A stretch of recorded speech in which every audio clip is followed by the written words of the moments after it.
stream for everybody. Let's see. Go on there real quick. That was what Ryan said something about. You need it or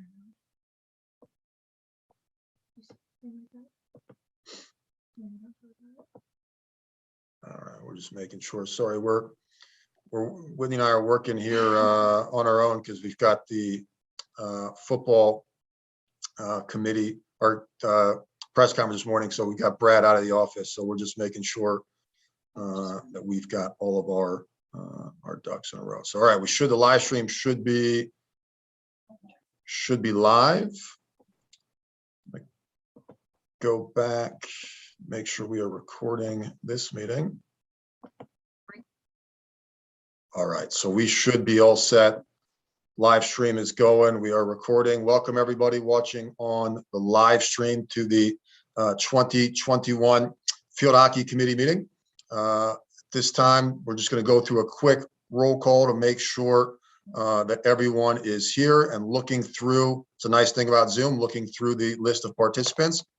We are missing only one. So I think Bryn Thomas of Cherry Creek is not here, but we do have Lance, our committee chair, Michael Tasker, Denver East, John Hill of Colorado Academy, Jeff Holloway, Kent Denver, Jessica Nurkowski, Liberty High School, and then our guest this morning, Larry Zappone, our Officials Association president, Kathy James, our president of the Coaches Association, and our league president, Richard Judd. At this time, like everyone, to review and take a look at the committee meeting minutes from last year. Give you guys about a minute to kind of look over those, and then we will need a motion to approve those committee meeting minutes, a second, and then we'll vote those in. So I'll give you guys just a moment.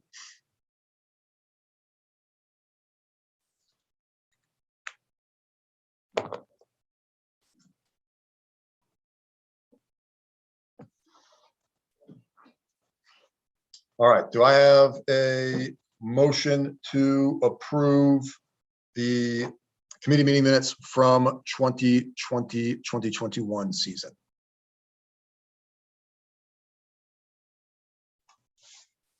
Go ahead. All motion. All right, Lance. So do we have a second? Motion from Lance, second. Have to unmute yourselves, people. Me, Jeff. All right, Jeff, thank you. That's a second from Jeff Holloway, Kent Denver. And then if anyone is not in favor, go ahead and unmute yourselves. But I will just assume everyone's good with going ahead and approving those meeting minutes from last year. All right, so Lance, if you don't mind, I'll just hop right into 3.0 before we get into. Go right ahead. Yep, appreciate it. Before we get into the reports from our guests this morning. So I just want to review the state tournament and the gate list, something that we do every year with field hockey. Just kind of looking at, obviously, and really we'll get into some of the reasons behind why this will kind of go into more detail, the reasons behind why we want to adjust the calendar a little bit for moving forward. But you'll see kind of the nice thing for us is that in 2019, we set a new record for our gate with CHSAA State Field Hockey with Final Four. And we've been really fortunate over the last 2 years to break that record both times. And so 2020, 2021, we brought in almost double what we did in 2019 with attendance and ticket sales, and followed it up this past year with another strong gate. Obviously not quite as much as the year before, but we've done some great things with sort of our timing, moving the state field hockey event and the Final Four off of some traditional football play dates, which has freed up some opportunities for us to get into some other stadiums that we've wanted to use. It's helped with our gate where we don't have, to compete against football where spectators are having to choose, do I want to go to the weekend's football game or field hockey? And so as a result, we've seen some great gates, and just for full transparency, those are the numbers that we've had over the last 3 years. And these, again, are the 3 highest grossing years that we've had. And so really, really proud of what we've done to sort of grow the sport get butts in the seats and get people at the Field Hockey State Championship culminating event, which is our biggest event in the state for the sport. And we're glad that we've had people there to witness it. So any questions or anything that we've got on our state tournament, the Gates, over the last few years? All right, perfect, Lance. I'm going to turn it over to you for 4, 5, and 6.0, and we've got our guest reports. All right, so for 4.0, we're going to have Kathy James with the Coaches Association report. So most of the coaching items are going to be discussed further down under 7.0. So I don't quite have as much to update on. One of the items that's on this list, I can't scroll down, Justin, but I'm assuming you have new teams further down 7.5. So probably the biggest item for field hockey right now is the stability of the number of teams that we have, and hopefully adding more, especially since we're in between cycles at this point. Justin talking with Douglas County, and then Justin also talked with the ADs. I talked with the coaches.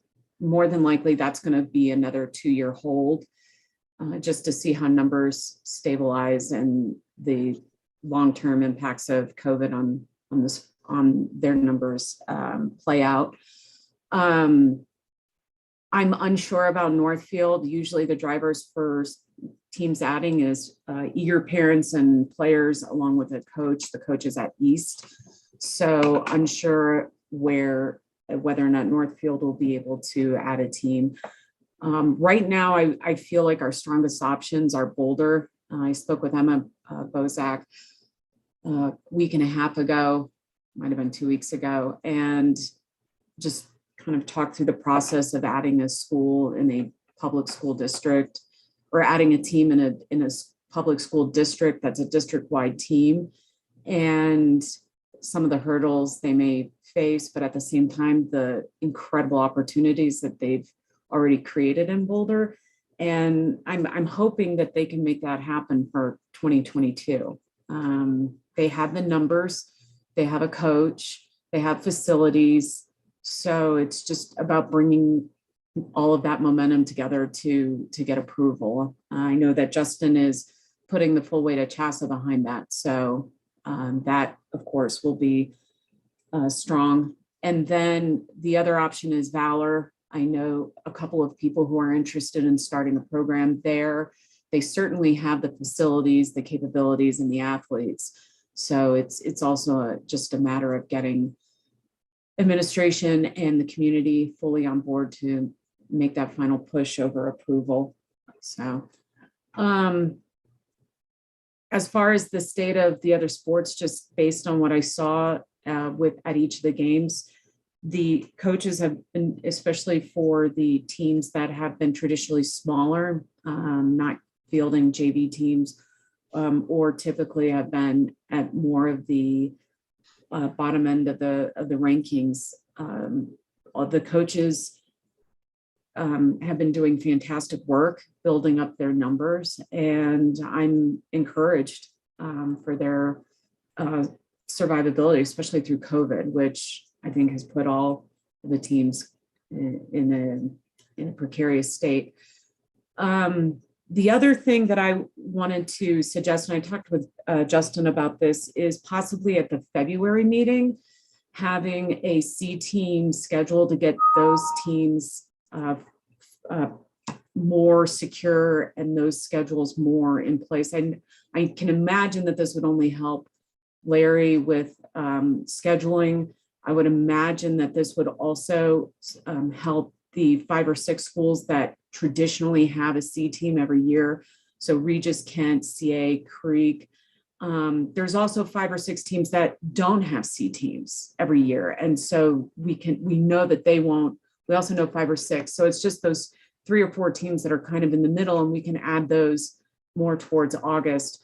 This year was just really tough, not only navigating COVID, navigating officials, but then adding us to the C team schedule well into the fourth week. And so, emailing parents and players, oh, by the way, here's your updated schedule, and then scrambling to find players to jump into a game, I don't think was easy for really any of the teams. So hoping that we can add a C team schedule, at least for those teams that we know will have C teams, to that February meeting would be fantastic. Outside of that, we didn't really have any striking issues with COVID. Weather, obviously, we're still in the 70 degrees, so weather did not impact field hockey this year like it did in years past. So numbers, there's several teams that are overflowing. There's teams that are doing a great job of doing everything they can to recruit and support both a varsity and a JV. So those are the hot button items. Jess, I wanted to give you an opportunity to jump in if there's anything you can think of. I was going to say, I don't have anything else besides what you say. I think one thing we just need to recognize, at least the newer teams or the younger teams, coaches might be getting burnout from spending a lot of energy just trying to recruit and keep these programs alive. So I don't know how we can either get the lower teams to get better and what the league can do to help with that. But that is just one energy drainer that I'm worried that we're worried about losing players on that side, but I'm also worried about losing coaches who do support that team just because of the energy it takes to keep it going. Agreed. Any questions from the committee?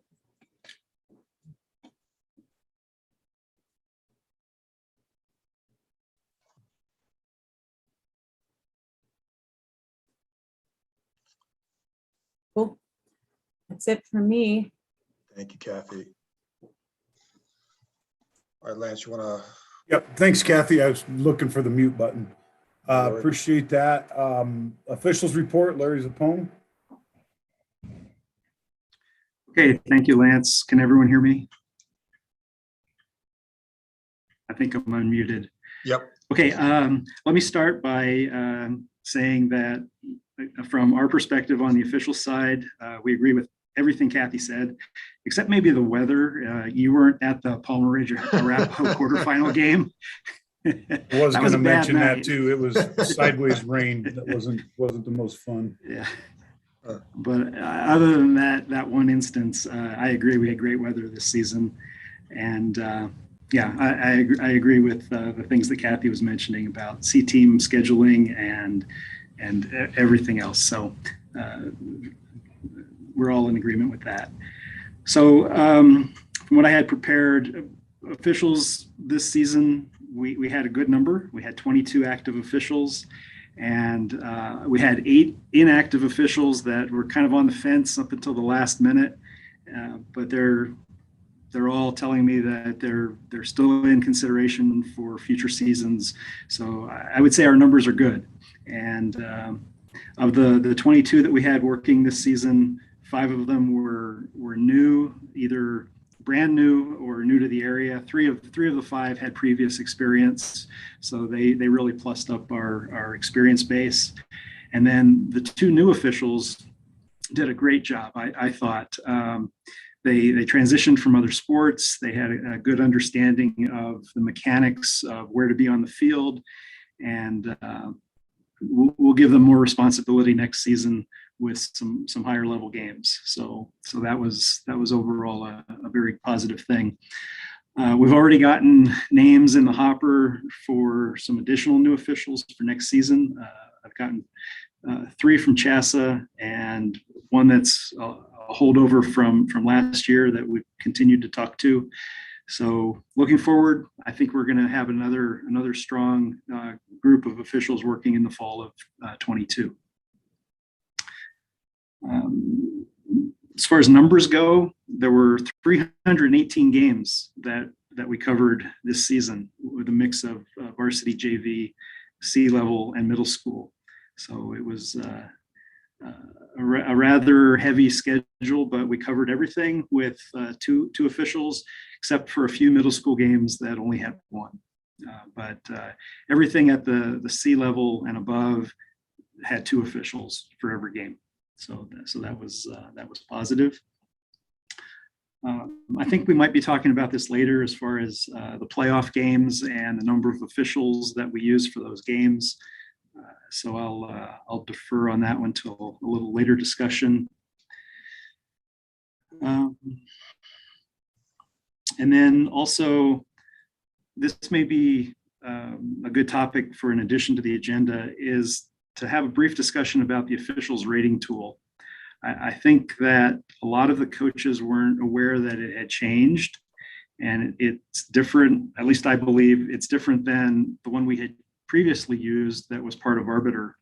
So if we can talk about that a little and get some clarification on how coaches can rate officials and give feedback on the officials' performance on their games, I'd like to talk about that a little later. And that's all I had prepared. Are there any questions from the committee? Again, thank you for a great season and good support from both the coaches and administrators. Larry, what you'd mentioned number of playoff officials. I Right. didn't have that on the agenda, but was there specifically, did you want to talk about I think, we've used this year, we added an official into the booth, which I thought was fantastic for the semifinals. Were you referring to that, or was there something else specifically around number of officials that you wanted to discuss? It was on the quarterfinal games. I think we had mentioned or talked about having a third official assigned on Okay. those. Oh, yes. Yep. So that when we do have a situation where there's overtime in a quarterfinal game, it would be helpful to have a third official there. So that's the topic to discuss. Perfect. Yeah, I'll add that we'll make that 7.7. Okay. Perfect. And then the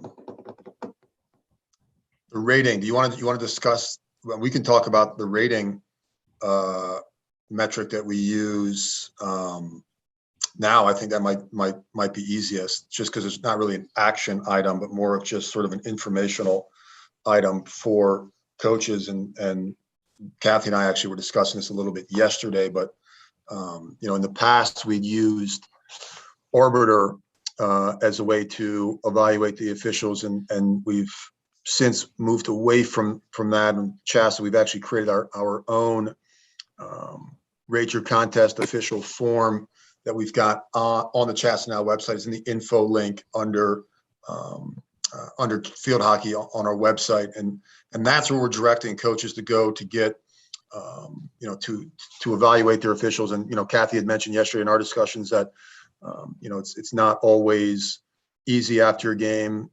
Sometimes you've got some emotions there, and they're running high, and you don't want to evaluate an official immediately after, and maybe you wait and you just can't find the time to get that done. And that's fine. It's not a requirement to do that, but that is the tool that we're using and where we're directing coaches. But Larry, we've also, I think, kind of updated the way that we rank our officials at the end of the season as well, where we've got not only ranked your top officials, but which officials do you want to see, I believe is the way we word it, which officials do you want to see work, final 4 games. And I think that's been a nice way to not just have sort of a blind list of your top officials, but which ones do you actually want at that big game. And I think that's helped us in how we've assigned those games.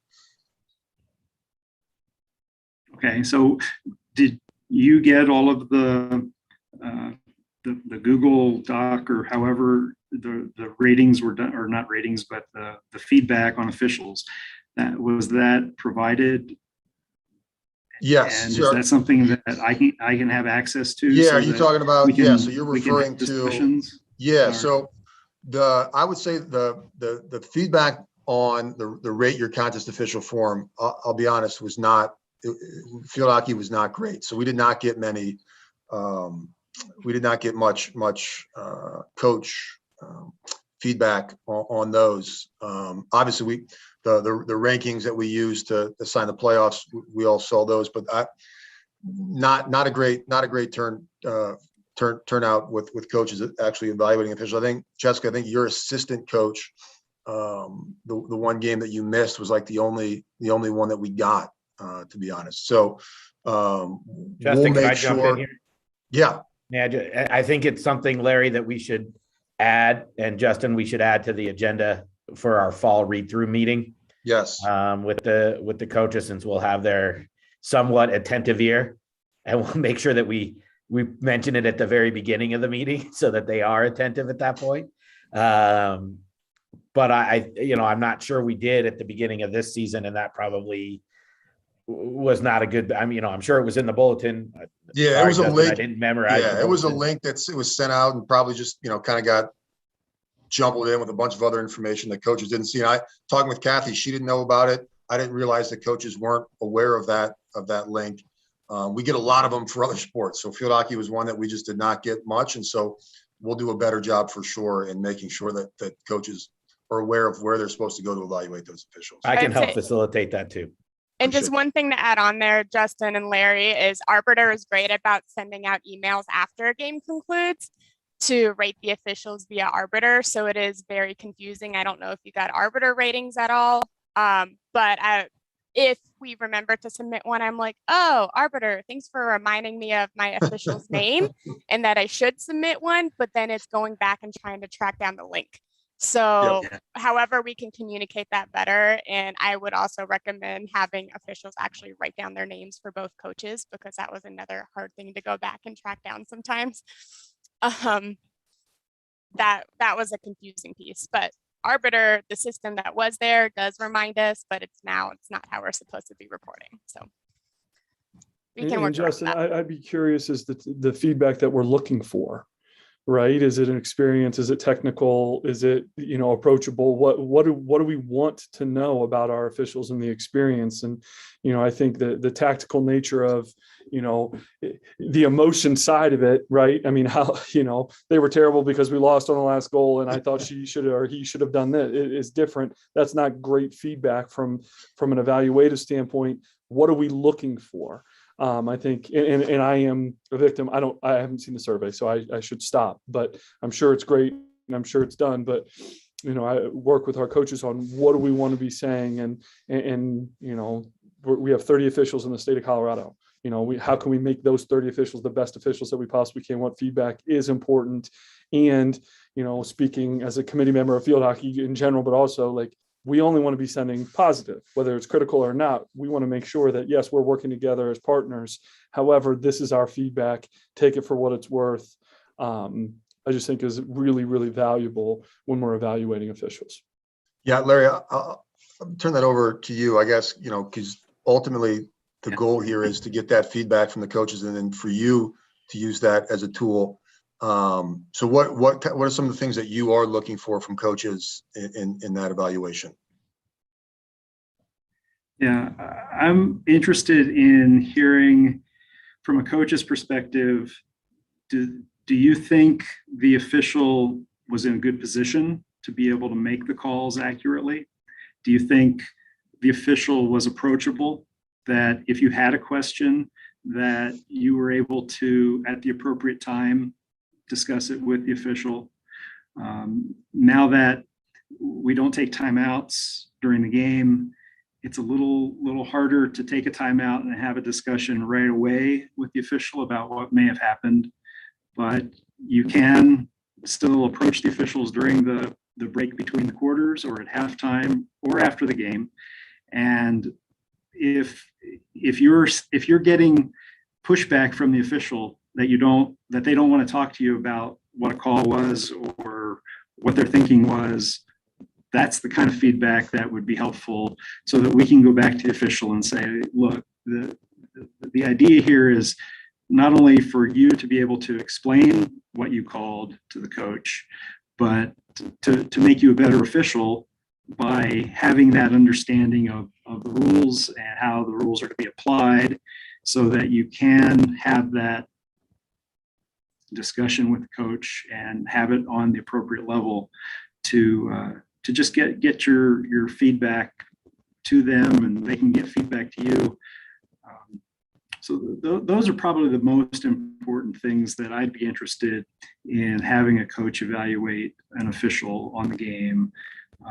Whether or not you agree with the calls, that's all about judgment. And the majority of the calls that the officials make in games are judgment calls.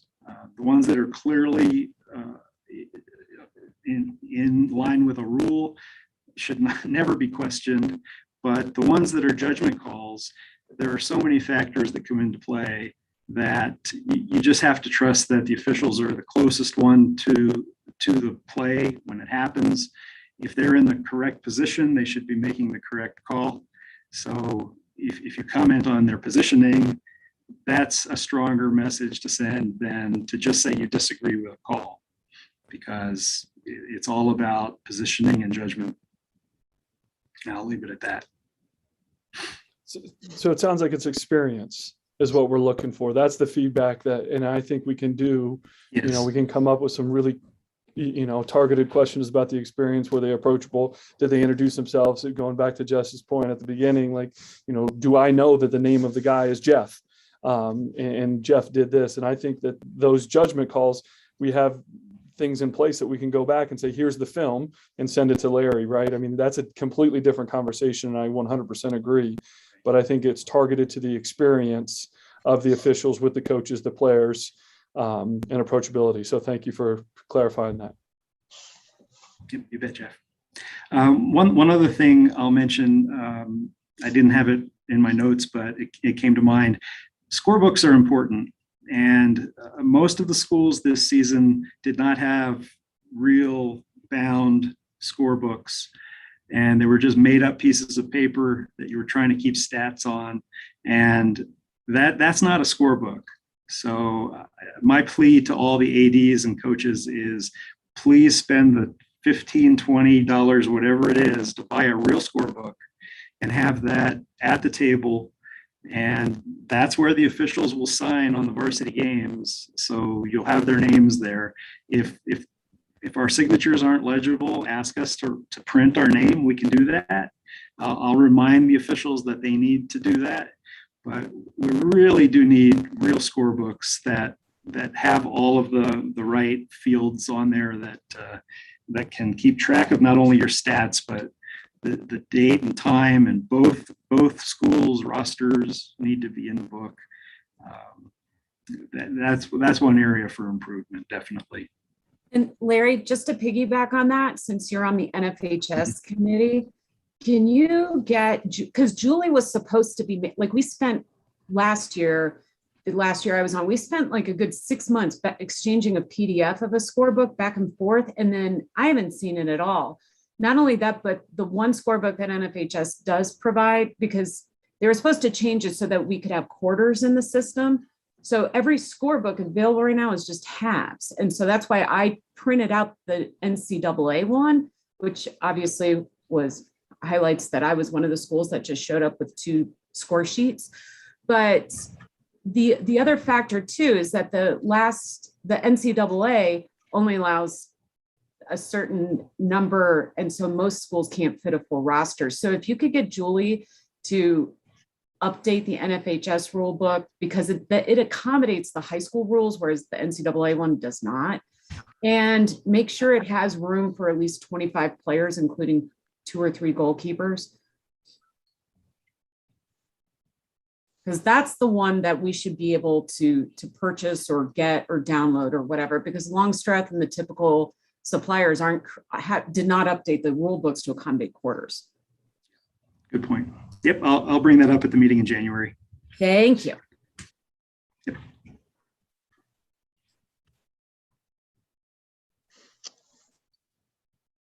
Any other That questions for Larry?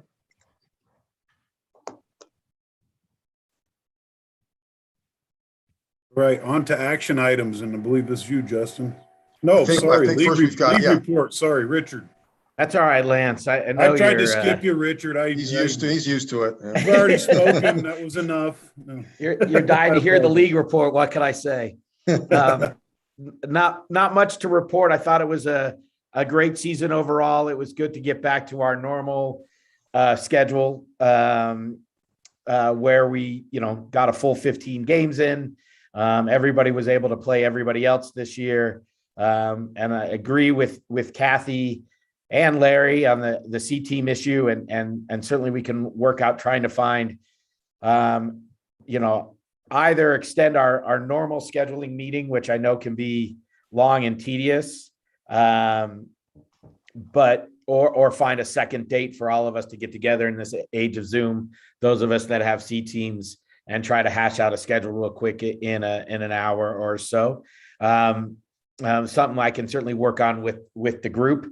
We're able to have our normal all conference, our all state coach of the year, Spencer from Regis, and participated in everything. Obviously, the league would welcome another member. We still sit at the precarious 15 schools, which means you have one non-conference game. And the only way to make it fair is to continue to use the system we have been using, basing the non-conference game off of RPI or the RPI from the previous year and matching teams up.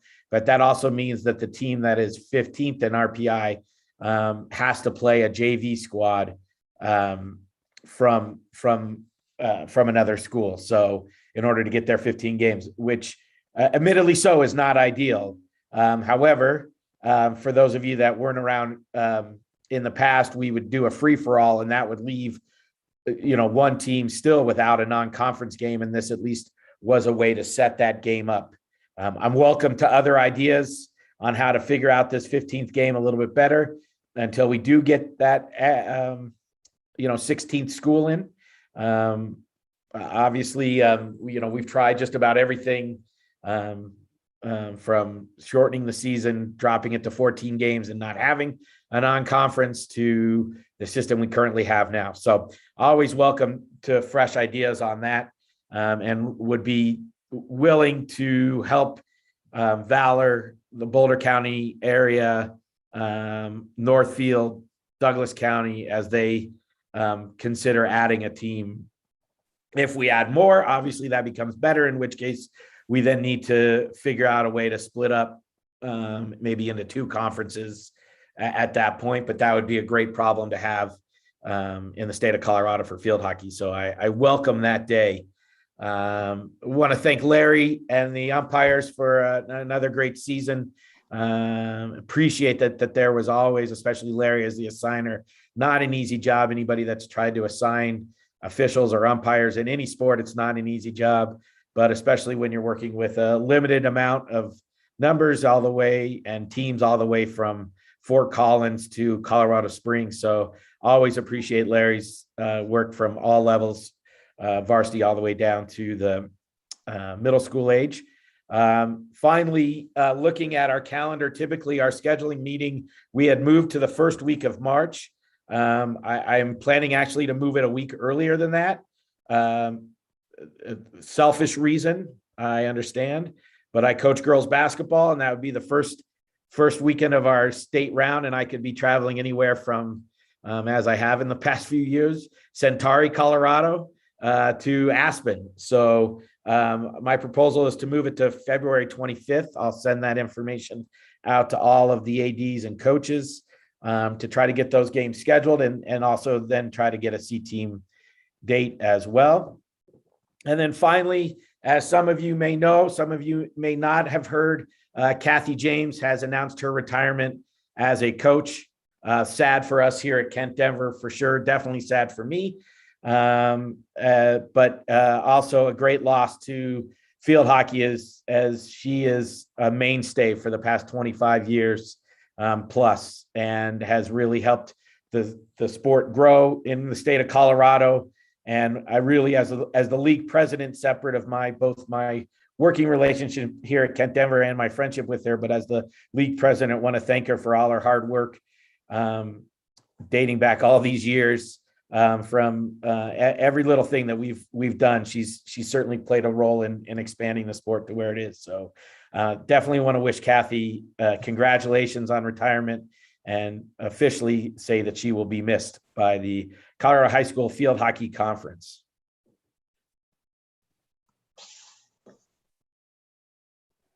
And with that, I'll stop. Judd.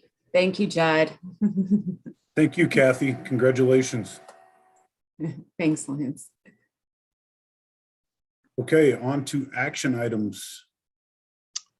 All right. Justin. So, yep. So again, just kind of want to piggyback on what Richard said there and just sort of thank Kathy for all of her work over the years. I know, just speaking for myself personally, coming, to CHSAA and being a little bit new to the sport, Kathy's always been a great resource for me and someone that I could always go to and lean on for information and just any help anytime. So we're going to miss you, Kathy. And Larry had spoken a little bit about building up that officials base, and maybe we'll get that paperwork ready for you for next season and keep you on the field, right? So, all right, let's jump right into 7.0, which are the action items. And again, this is where we as a committee are going to work together and hopefully bring about some changes for next season. So the first items that we've got, and they kind of fall together, there are 7.1 and 7.2, which are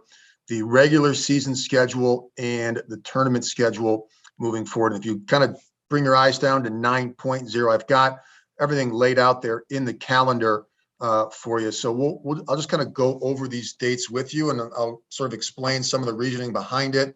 We'll give some we'll have some discussion, and then hopefully as we move through each of the action items, we will make a motion to approve, a second, and then we'll get an actual vote from the committee members, meaning what essentially we'll do here is that we will take these action items that we will either approve or decide not to move forward to the Legislative Council for them to vote on in the meeting in, I believe that's April this year, and then ultimately approve, and we'll put those in place next season.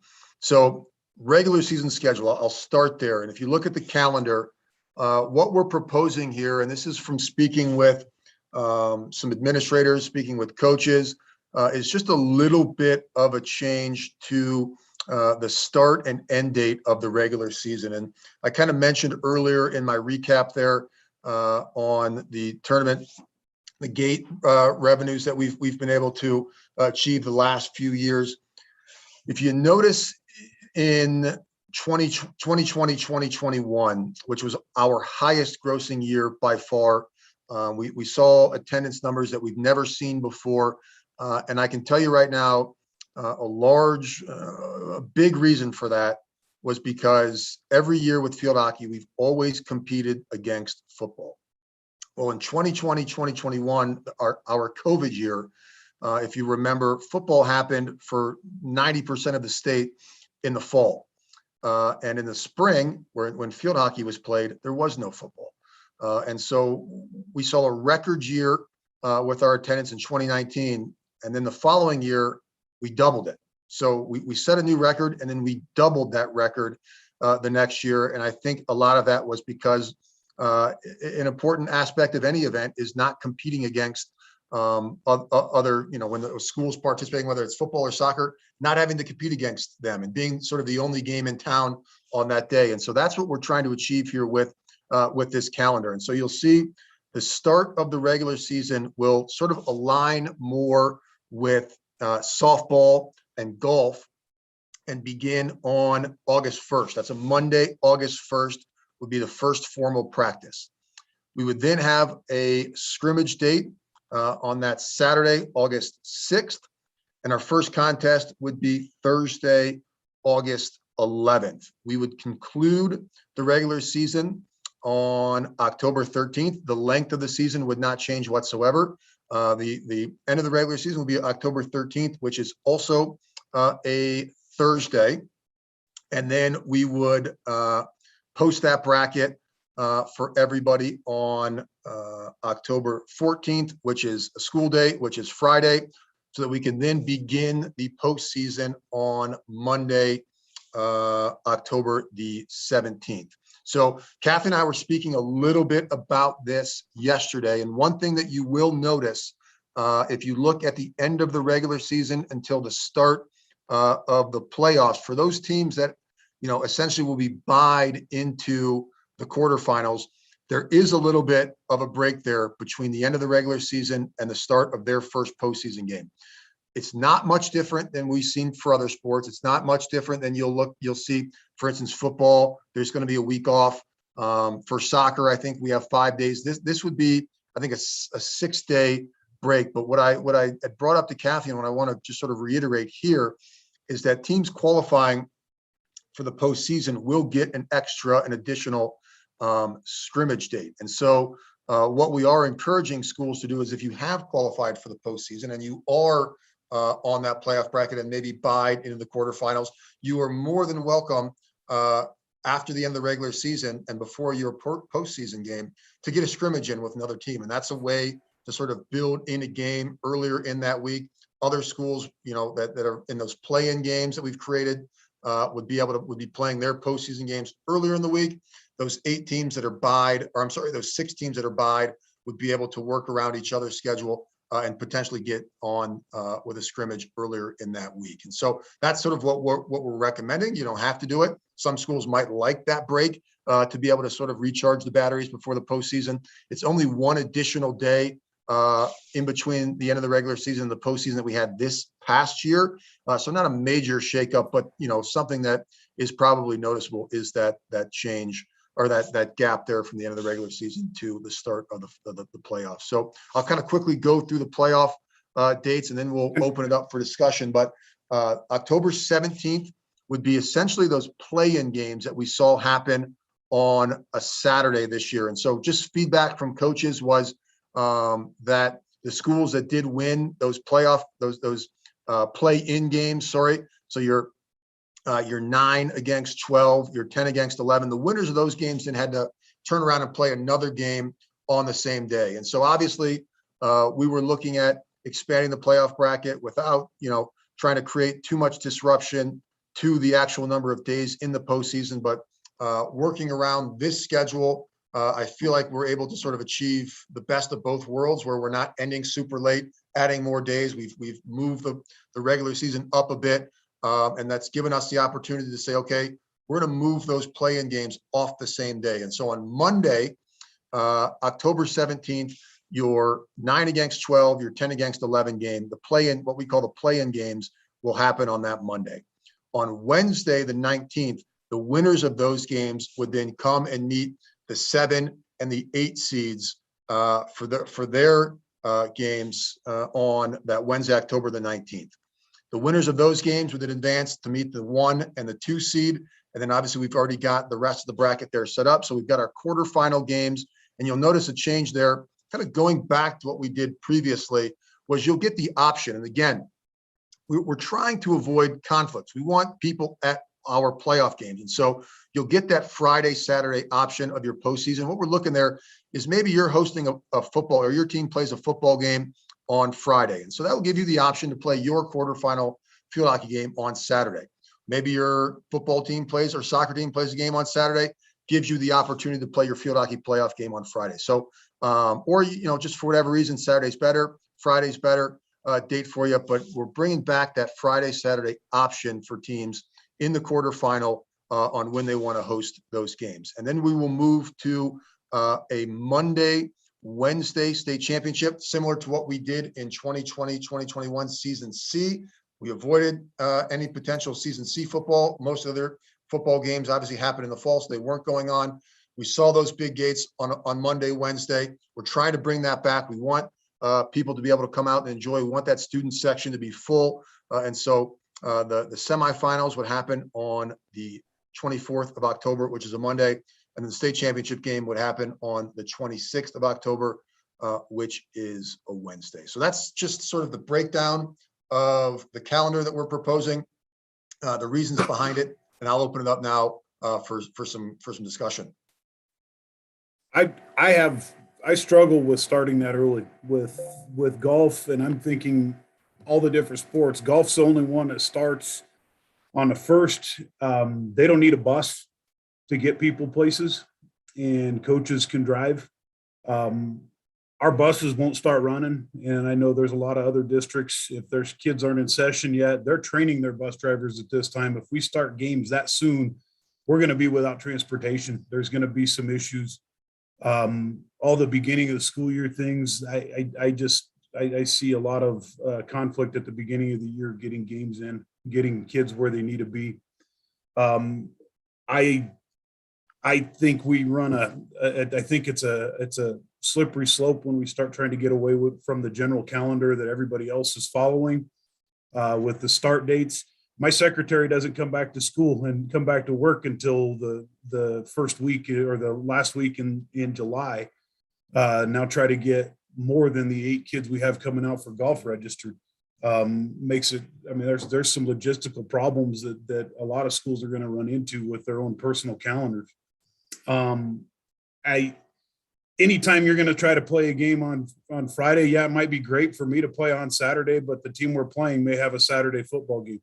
You're going to run into problems with football Friday and Saturday, sometimes Thursday, because those are the games. And this is a regular season. Everybody's playing on those weekends.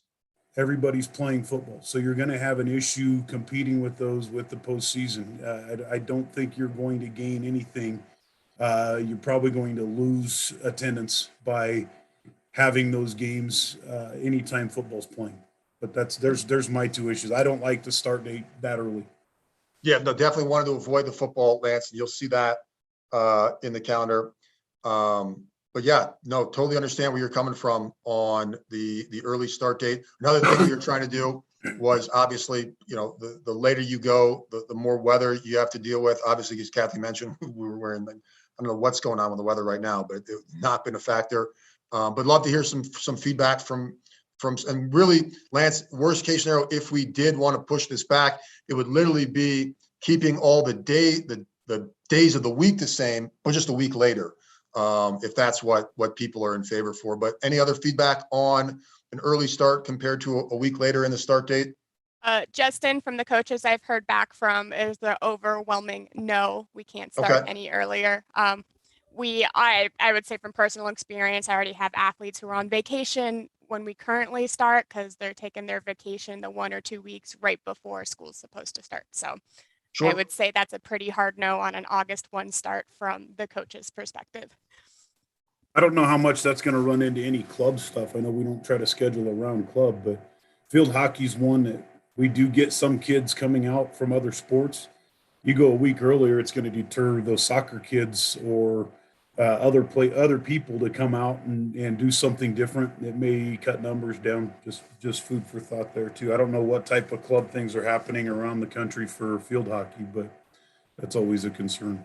Yeah, Larry, what are the dates of the state games down in the Springs? Yeah, right. We haven't set the date yet, but it's either going to be the last weekend in July or the one before that. So if it is the last weekend in July 31st, the Sunday would be state games. Right. And then you turn around and start practices on August 1st.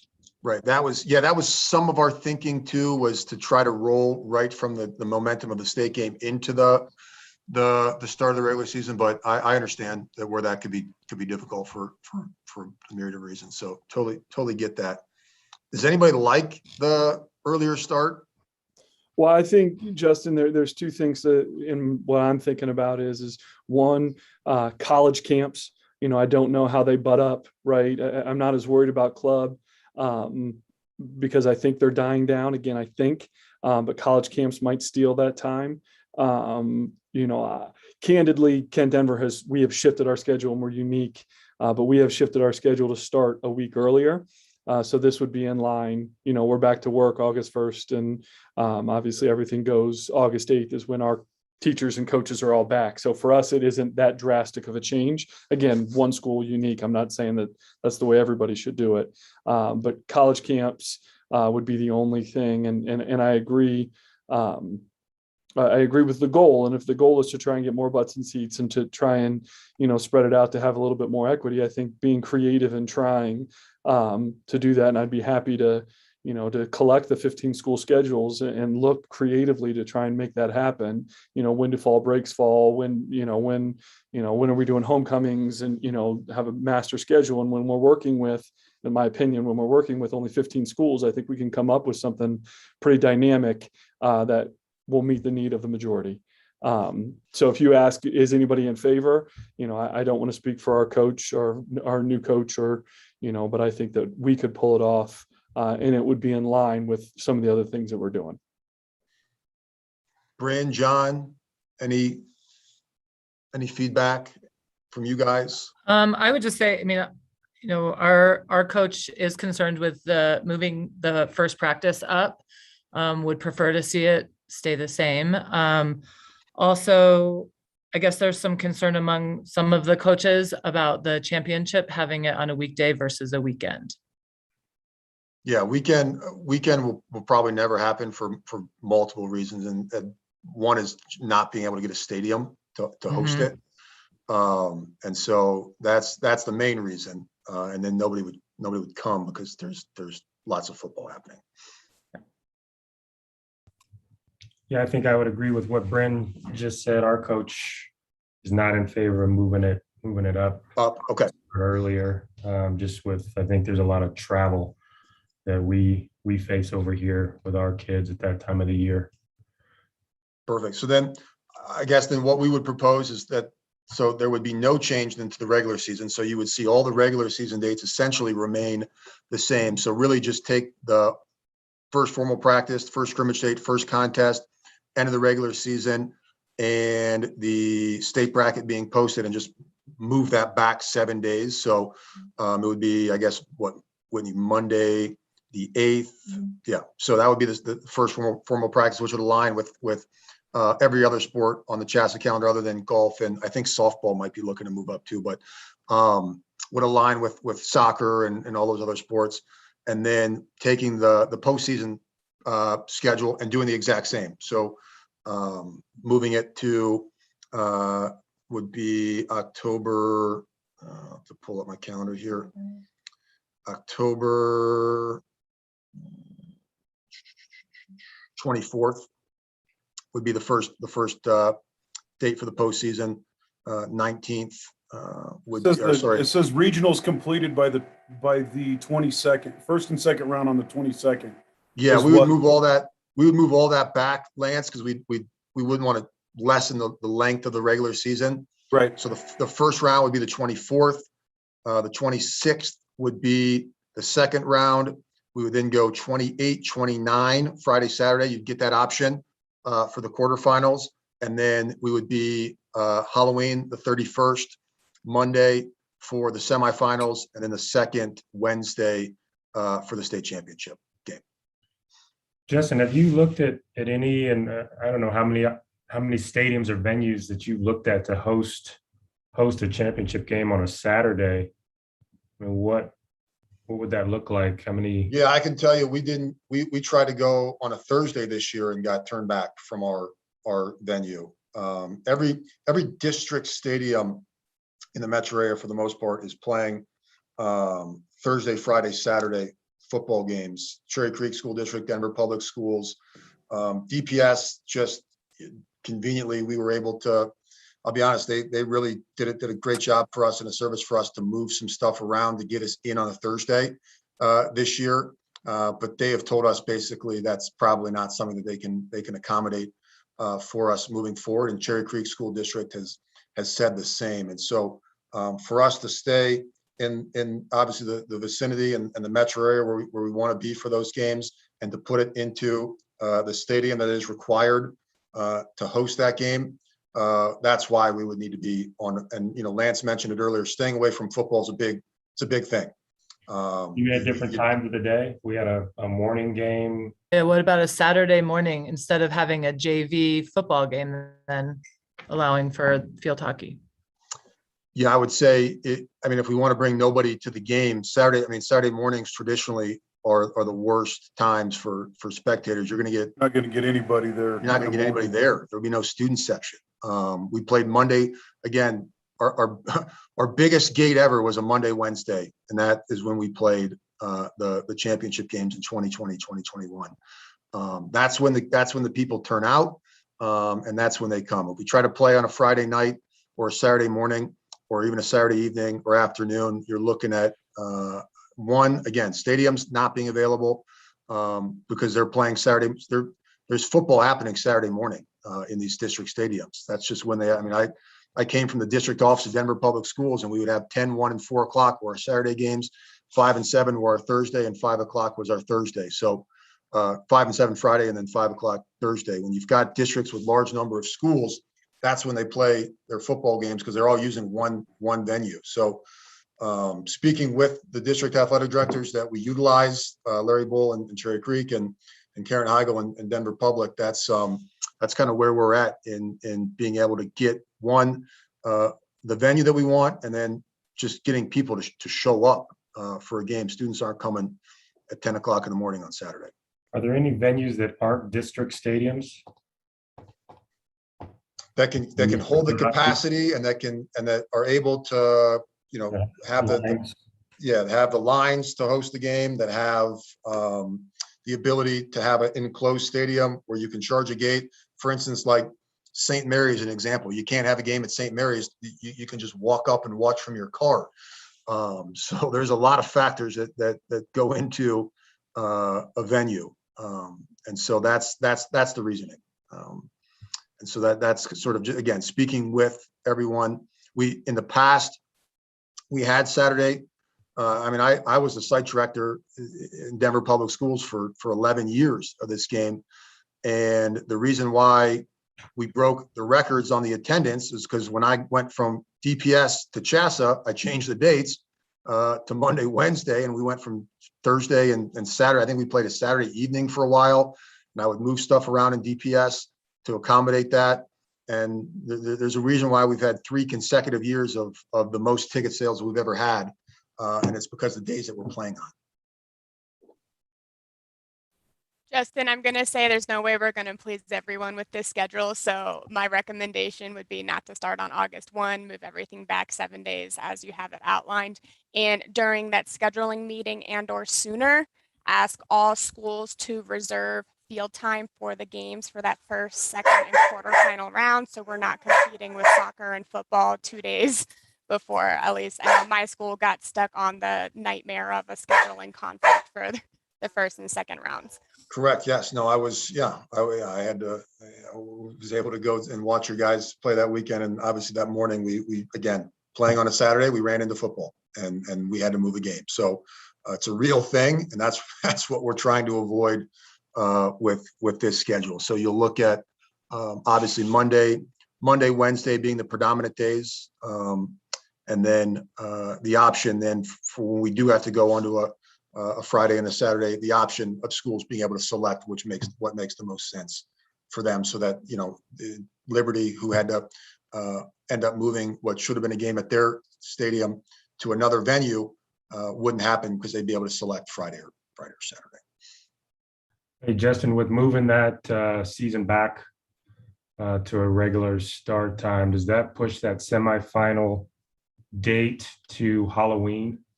Yeah, which we did this year too. Which I think we lose a lot of kids in attendance. Yeah, but that's just that we're gonna fall on a Halloween. We can't move around Halloween. The 31st is a different day every year. So at some point we're gonna hit it, John. It just kind of is what it is. It's like every 6 years we're gonna have to hit Memorial Day weekend with the end of the regular season in the spring. It's just one of those things that's gonna happen. So Monday, Wednesday, moving forward, this next year will be Halloween. It won't be the year after that.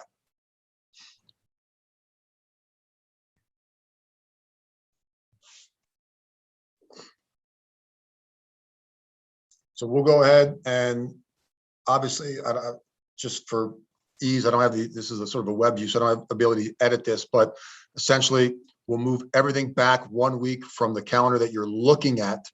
We'll go back to the normal start date, as Lance and everyone seem to be very much in favor of. We'll start that up and we'll finish the traditional time. So really the only changes that we are making to the schedule off the schedule that we've had the last 3 years would be that instead of the Saturday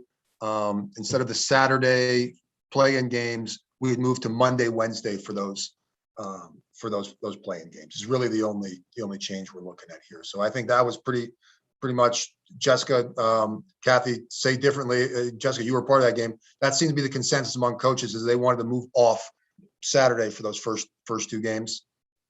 They just wanted to move the game so they're not the same day. Same day. Yeah. So that's what we've done. That's what we've tried to do here. So we'll move everything back to sort of as is normal, with the change being really just separating those days of the play-in and the first, what we call the first round. So I guess we would need then a motion to approve essentially the calendar that you're looking at, with adding 7 days to each date. I'll motion that. And we'll need a second. I'll second.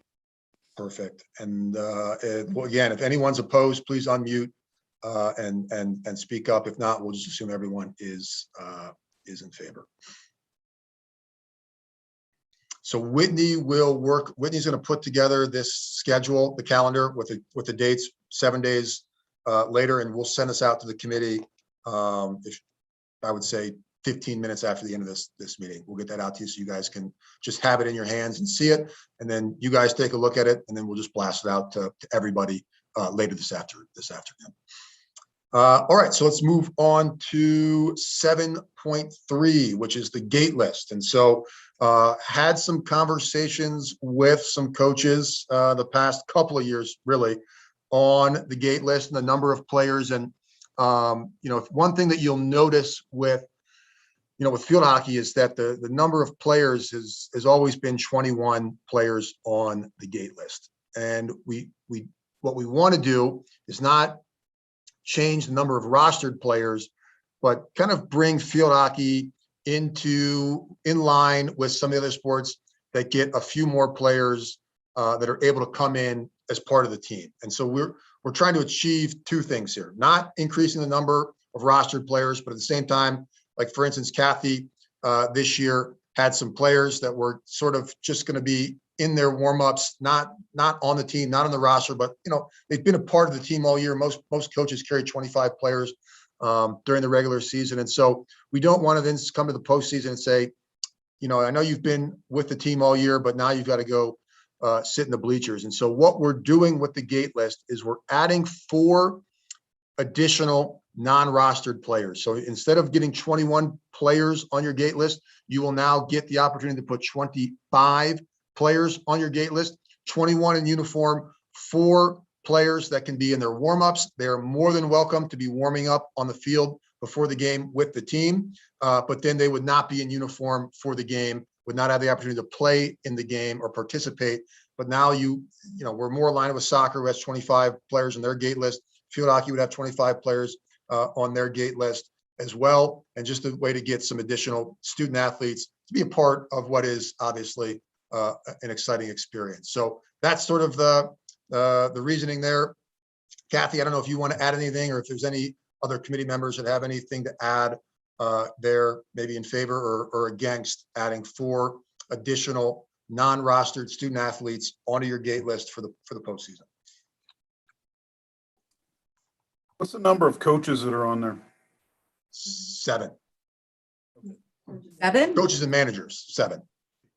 I think there's only, because I was only able to list like 3 of my assistant coaches, and Probably because you had a bunch two of managers. two managers. I don't. So and then you probably had your videographers. That would be 7. Your No, I 3 didn't. coaches, your No, 2 I slipped a managers. coach under a manager because I had 3 assistants and me. So it was myself and then 2, and I put a coach under manager. So You get 7. You get 7. You can interchange coaches. Yeah, you can interchange coaches and managers, but you get 7 non-players on your gate list. right, okay. Justin, I is guess- there any, what do we do with soccer? And I should know this. Is soccer equal to field hockey? Because field hockey doesn't have a Soccer- counter. So field hockey currently is 21 players, 7 additional staff managers, so for a total of Gotcha. 28. Soccer is 25 players, 5 additional for a total of 30. So right now soccer has 30. So field hockey would be coming above that now, and they would be at 32. But we would align the student athletes with soccer. Field hockey seems to have a lot of coaches.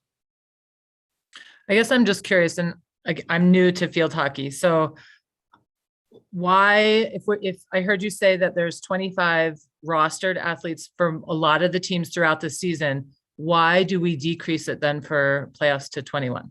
Some of them, I don't want to say all, some of the schools, the larger schools traditionally have had 25. 21, Brent, honestly, 21's been around since before I've been here. I know, Kathy, you could probably give some perspective on why the number was 21. Since 97. I don't want to date you. What's the reasoning? Is there a reason why we have 21? That was, to be honest, that was like the standard size of some of the other FIH and roster sizes, and 21 was in line with what soccer was at that time. And lacrosse was being sanctioned the year after us in 98, and they were at 21. So some of the sports have obviously increased and modified, including field hockey at other levels. But we really haven't had an issue with fielding 21. Like 21 has always been appropriate for the because it's really just the 2 playoff games, because quarterfinals, you can have 21, but you can switch people in between quarters and semis, so it's really and you can switch between semis and finals too, if you needed to. Okay. Well, right. You can. I mean, obviously with COVID and injuries, most people don't. So it's really just those 2 games, and most people don't dip that deep into rosters. Yeah. And so I guess and just talking with Kathy and from, Brent, she was not looking for an increase in the number of roster. Now, listen, if we want to add the number of rostered players, if we want to say 25 on the roster, and those athletes would be able to not only be on the gate list, but enter the game, I'm fine. We didn't want to shake it up too much from the 21 players that we currently have that are able to participate in the game, but we did want athletes to be a part of the experience. But if I'm hearing, or if coaches, Kathy or Jessica, if you want more players rostered, I don't care how we come up with the 25. I just think it feels terrible for those 4 kids that have been suiting all season. And then we have to have the conversation. Well, sorry, you're bottom 4 and now we're not going to suit you for playoffs. Sure. So to be inclusive, fair, why not just up it? If there's not a real hard reason why, I don't know why we don't just increase it to 25. Kathy, maybe I'm missing something. Kathy, Jessica, would we be creating an advantage to anybody? Because some schools may not even have 25 players. No, it doesn't create an advantage. I mean, if there's a program that has 25 deep that can compete against another first string varsity, then that team's probably going to win anyway. So it doesn't necessarily create an advantage. And frankly, I mean, as a coach who did have to bench 4 players for the semifinals and the finals, and well, I'm sorry, I wasn't in the finals, but I would have had to if I was in the finals, but for the semifinals, and it's hard. I mean, you're pulling them aside at the last minute because you're evaluating injuries, COVIDs, who's missing. So it's a last minute decision as to who's not going to suit up. And you're boarding the bus and you're telling 4 players, sorry, I know you weren't expecting to play, but you also now can't warm up. So that just seems out of line with what we're all about. No, I agree. No, there's no one's disagreeing with that. Jessica, I have no problem adding 4 people. I think there's no problem with that at all, personally. That's where I'm at. I think we just make a 25 roster to keep it consistent with what our max is throughout the season. For the team, I don't think it'll create an advantage for the teams that don't have that many people. It's an opportunity to pull up some JV players, maybe to get an extra goalie or 2 on that lineup, and to keep those who are injured on that roster, so they still get recognized. Could be 8 more fans per team too. Yeah. That'll come. There you go. More money. Lance, I like the way you think. I like the. The reason why 21, I mean, obviously because soccer and lacrosse, which was also in that sanctioning process, but you have to remember that none of the field hockey teams at that time, I mean, Kent Denver and Creek were the only 2 schools that even had enough players to create 3 teams and even had enough to have 25 on a varsity. So the 21 was typically the size of a team minus Creek and Kent. So that, and it's just never been an option to increase it. So as a coach who definitely had to go through that heart-wrenching process of telling players no, I'm all for it. Okay, I like it then. Anyone have any opinions or want to speak up on the other side of maybe not having 25?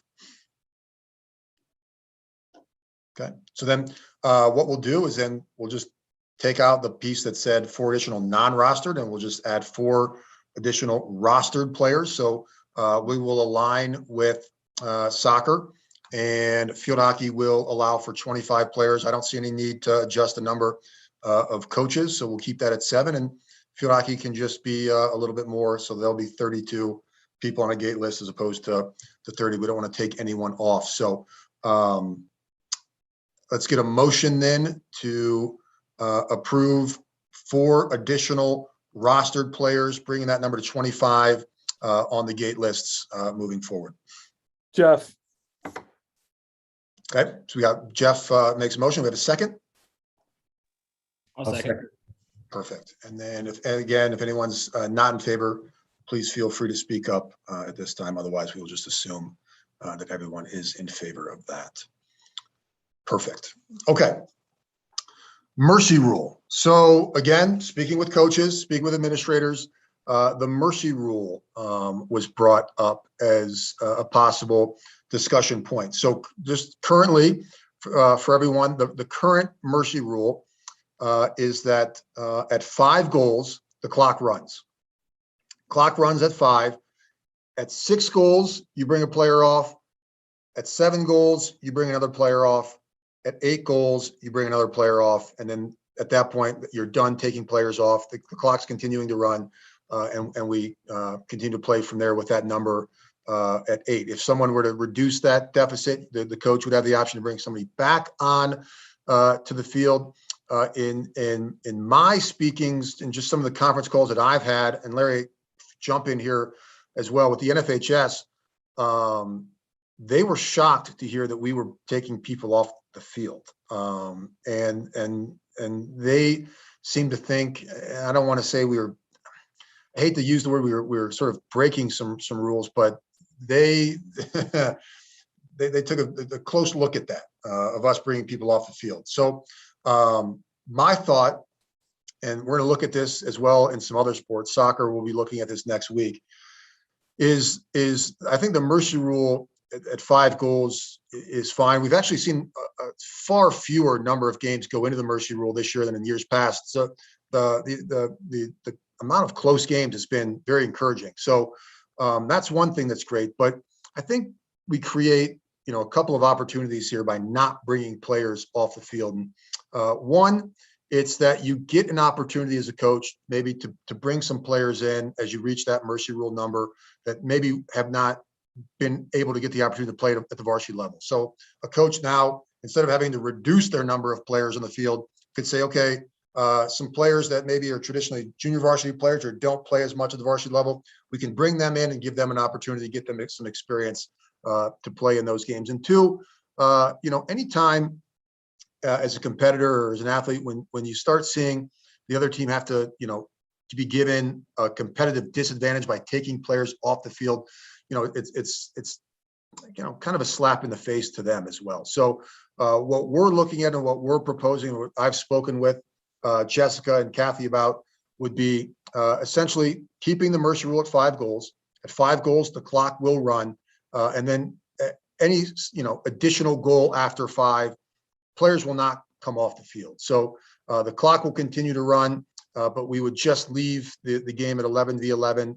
And our hope and our hope with the Coaches Association in their role would be to work with coaches to make sure that, and Kathy and I spoke about this yesterday, that the Coaches Association is working with coaches to make sure that coaches are not trying to run the score up, but using that opportunity to develop some additional players. So that's kind of our thought there. Kathy, I don't know if you have anything to add from our conversation, or anybody else on the committee that wants to jump in on that. Nothing to add at this point. Jessica, anything? I know, you gave some feedback on that as well. Yeah, so I would say for someone who's been on both sides of that mercy rule in a season, I personally hate it. My girls actually don't realize we're on their losing end when the other team is pulling off. And I think they're like, oh, look, we're having a good fourth quarter all of a sudden. So it does boost their energy, but because they realize they didn't recognize, but they realize they're getting more opportunities than they did in a full 11 on 11. With that on the other side, again, it just drives me crazy. I think there's actually some mixed feelings on this. I know a couple of coaches came back and it's like, this is the first time we're not seeing double-digit scores, with the exception of the one game, and they feel like the mercy rule is effectively, working as it should be. But then the other half of the coaches are with me and are like, this rule is just so different and confusing and annoying. Like, we need to have a mercy rule, but let's just simplify it. And to your point, educate coaches and really encourage coaches to pull their number 1 and number 2 players off the field when they reach that, and to really use those deep bench players to develop. So I can go either way. I personally am in favor of simplifying it and just making it less confusing. But I know there are a couple of coaches who we definitely want to see that mercy rule in place. And yeah, my biggest concern is the Smoky Hills and the Dakota Ridge, the Fossil Ridges, who get mercy ruled almost every single game, and being like, how can we develop those squads so they're not getting blown out and they want to keep coming back to the sport. That's just my biggest concern. And I don't think a mercy rule, whether we keep players on the field or not, will solve that, but it might. Yeah, and to piggyback on that, definitely the running clock is helpful, because then it helps to move the game forward and get JV's games on the field, especially after it starts getting dark. It's hard. We've been battling this since 1997. What most people, including most people on this call, don't understand is field hockey has lost 5 teams over the past 25 years. And they've lost those teams 100% because they were the low ranking teams. They got blown out anywhere between 5 and 15-0. And convincing 15 girls to come out and practice 2 hours every day for 10 weeks, only to show up to every game and get blown out is hard. And the coaches get drained, and then the coaches leave or the players leave, and then the school desanctions it. And field hockey, while I feel very confident about where it's at right now, the reality is that if we don't get additional teams, and if any team doesn't get 15 girls who are willing to make that, to have that resilience to make that commitment, then we're in question. And so the very survival of teams like Kent and CA and Creek is heavily dependent on the strength of Smoky and Palmer and Fossil Ridge. And as long as every coach enters with that spirit, then we're fine. But most people don't understand. We have lost 5 teams from 5 different schools in the past 25 years for that exact reason. Yeah, and obviously, Kathy, we spoke yesterday, but we adding the number of playoff teams and trying to, everything that we're trying to do as part of this committee is to increase the number of teams. And so I think this kind of aligns with that. You don't see football or basketball, they're not taking players off the field when you achieve that mercy rule. Field hockey and soccer, I think right now are the only two sports that do that. And so we need a mercy rule. I think 5 makes perfect sense, but I think working with the coach association and some of that spirit that Kathy brought up, and making sure that we're not running the score up, at the same time providing an opportunity for players to get some additional play time maybe in some of these games is a good thing.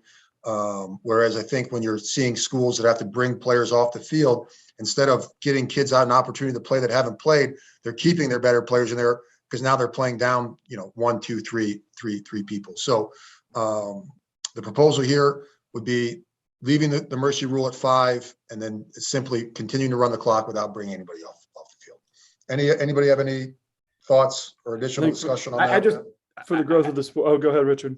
sorry. I just want to jump in here because I'm fine changing it to 5 and just a running clock and not pulling players off. But I sat in a meeting 3-4 years ago with the coaches that got very contentious because of the haves versus the have-nots. And I'm sorry, but schools were running up the score. They just were. They weren't pulling off their best players, which is why we instituted this, right? They weren't being respectful of the team across. And yes, it was the same teams over and over and over again. And you could see it. You want to go back at Max Preps and you want to look at the scoreboards. It was obvious. I mean, it was 13-0 in a couple of games. And that's just not acceptable. So we were pulling players off. And I understand that it's maybe sent a mixed message and we don't do it in other sports. But at the same time, the running clock in field hockey, it's running. It's not stopping unless a goal is scored. So yes, the game's moving on. And again, I'm fine. We don't want to take players off. You want to tell me it gives me a chance. But at the same time, I also heard coaches say, well, I'm not going to bring up a JV player. And they know what games they could bring up those JV players to. So it's fine, but there were reasons why this was put into place the way it was. And it wasn't done willy-nilly. It was done based on soccer. But it was also done because, frankly, coaches were not respectful of each other. And they were not, and it was a bad situation. It really was. Again, I'm fine. We'll change it to 5 and running clock. But I also don't think that's enough, to be honest. Jeff, do you have? I was going to say, for the growth of the game, I think we need to do exactly what you said, Justin, and not take players off. And I think it's the leaders of our schools that are responsible for the coaches in the way that they act. And if coaches can't act in line, and again, we can only worry about our homes here. We can't worry about other schools. But I do think that for the growth of the game, and as we're attracting, everyone's moving to Colorado, and hopefully this will take off. As we're attracting people that again, I think that's the right thing to do, and it's in line with other sports. Anybody else? Bryn, Michael, John, thoughts? Larry? Yeah, I like being able to not take players off the field, obviously. It does get, obviously with the running clock, it does get a little weird because there is a running clock predominantly for field hockey games for most of the game anyway. But I just don't know how else you can solve that without taking players off. So I think and then like I think Jeff is saying, just within our games and our communities, making sure our coaches know. I mean, that's something you probably deal with in every sport, is running up the score. So just making sure that we stay on top of teams that are doing that, I think is the only way to really prevent it. Yeah, I agree. I think we need to leave the players on the field, especially teams that are traveling, long distance. For us not to be able to have the kids play, not beneficial either. Bryn? Yeah, I agree with not taking players off the field. Okay. So then we would need a motion to approve updated mercy rule, which would essentially be running clock at 5 goal differential and remaining at 11 players on the field throughout the game. So the only difference here would be just removing the piece on taking players off the field. So we need a motion to approve that and then a second.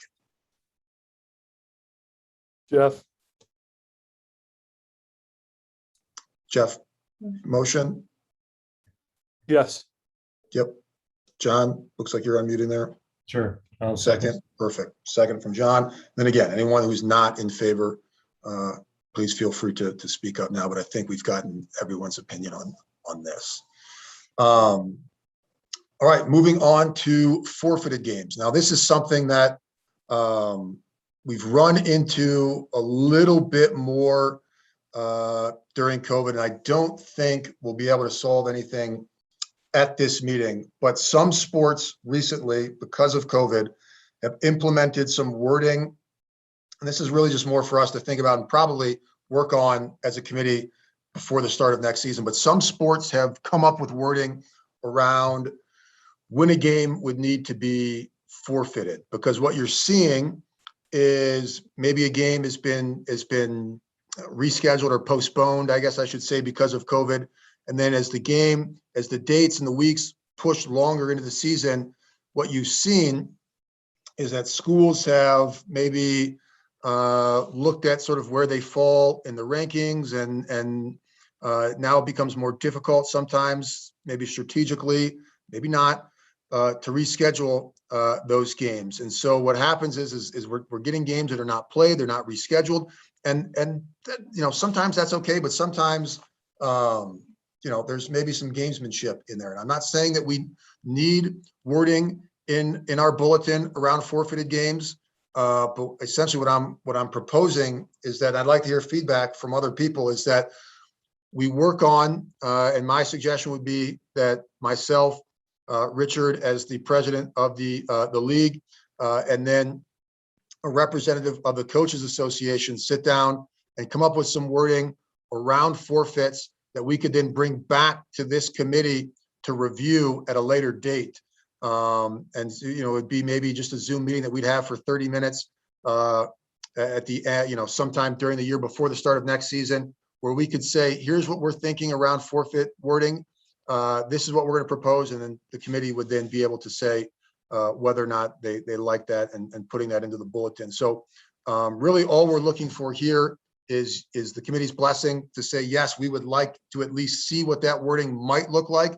We're not saying that we are going to approve it or put it in place, or maybe the committee just thinks we don't need anything in writing and we won't put the time into creating some of that wording. So I'll let you guys sort of give your opinions now on what you think around some of that stuff with forfeits. Traditionally, is forfeiting in field hockey an issue or a challenge? It's not, and what I'm thinking here, Jeff, is that I'm looking at it for some other sports, and I just don't want to get into a situation where we go, oh, it's not really an issue in field hockey, where it is like it's a big problem right now in soccer. So soccer, we're going to be discussing this exact same thing next week at the committee meeting, but I don't want to get to a situation where it happens in field hockey and then we go, oh man, I wish we would have thought about that or had something in writing. Has it happened in field hockey? Yes. Has it happened often? No. I would say it's happened twice in the last 5 to 10 years where there's been maybe some gamesmanship, but we're just trying to be proactive and get something similar to what maybe some other sports have around their forfeits, so that if it does come up, we're not then reacting to that. We're kind of getting in front of it in this. We are reacting to it in some other sports. Field hockey would be more proactive. I think consistency is key. I think if you're doing it for other sports, I don't see why. What's the harm in providing similar language that we can look at for field hockey to make sure it makes sense for the girls and the sport. I think that makes total sense. So I'd be a fan of consistency for sure. I don't think it should be extra work unless again, we're proactive as opposed to reactive. Right. Any other thoughts? And again, we would not put it, the committee would be able to look at that. Essentially what we're saying here is that we would get myself, Richard, as the league president, and a representative of the Coaches Association together We would create some wording. We would work with other sports on what they're putting together for their wording. We would try to come up with something consistent to then present to this committee at a later date, ideally before the April Legislative Council.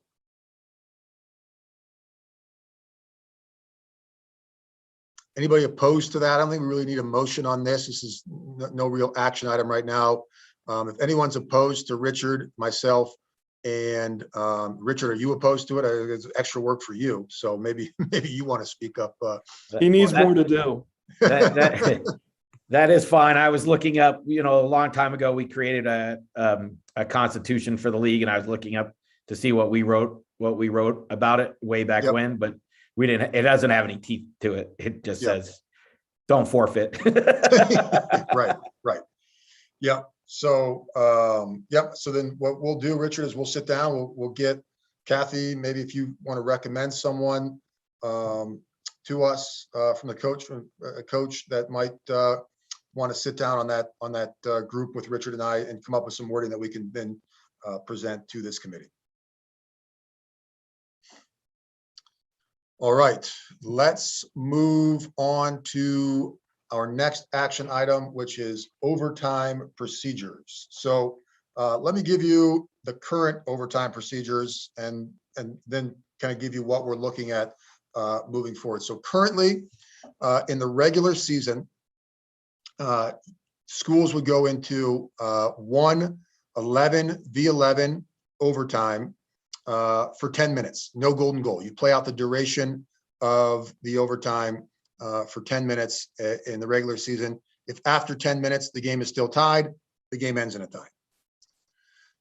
In the postseason, you would go to an 11v11, 10 minutes, play out the duration of the 10 minutes, just like in the regular season.